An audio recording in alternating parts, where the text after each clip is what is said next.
চলমান ছাত্র আন্দোলনের পর আমাদের দেশে ফেনী, কুমিল্লা, নোয়াখালী ও আরও প্রায় 11টি জেলায় বন্যার পানি ঢুকে পড়েছে। অতি বৃষ্টিপাত ও পাহাড়ি ঢলের কারণে নদীগুলো পানি বিপদসীমা অতিক্রম করে এবং বিভিন্ন এলাকা প্রবলিত হয়েছে।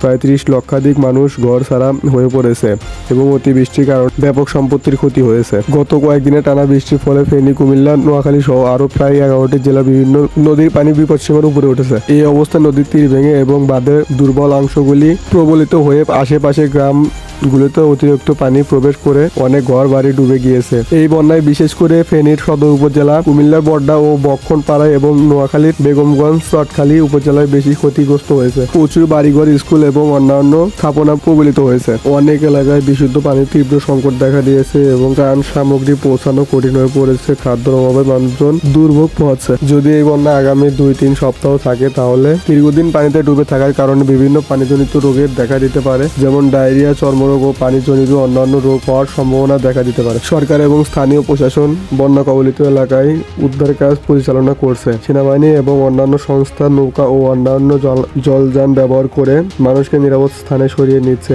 বিভিন্ন সরকারি ও বেসরকারি প্রতিষ্ঠান থেকে ত্রাণ সামগ্রী বিতরণ করা হচ্ছে। এতে শুকনো খাবার, পানি, ওষুধ এবং প্রয়োজনীয় অন্যান্য সামগ্রী অন্তর্ভুক্ত রয়েছে। 22 আগস্ট 2024 বন্যা পরিস্থিতি ফেনী, কুমিল্লা ও নোয়াখালী জেলার মানুষের জীবনে এক গভীর সংকট এনে দিয়েছে। তবে সবার সম্মিলিত প্রচেষ্টায় এই সংকট কাটিয়ে ওঠা সম্ভব। আমরা যে যেখানে থাকি না কেন, আমরা নিজেদের জায়গা থেকে যতটুকু সম্ভব ততটুকু সাহায্য করতে পারি। এখন অনেকেই বলবে, ভাই আমরা তো যাইতে পারবো না, তাইলে কেমন করে সাহায্য করব? ভাই আপনাদের আসতে হবে না এরকম অনেক সংস্থার আছে যারা ডোনেশন নিয়ে বন্যা কবলিত মানুষের পাশে দাঁড়ায়। এছাড়াও আরো অনেক বড় বড় ইউটিউবার রয়েছে যারা ত্রাণ নিয়ে থাকে।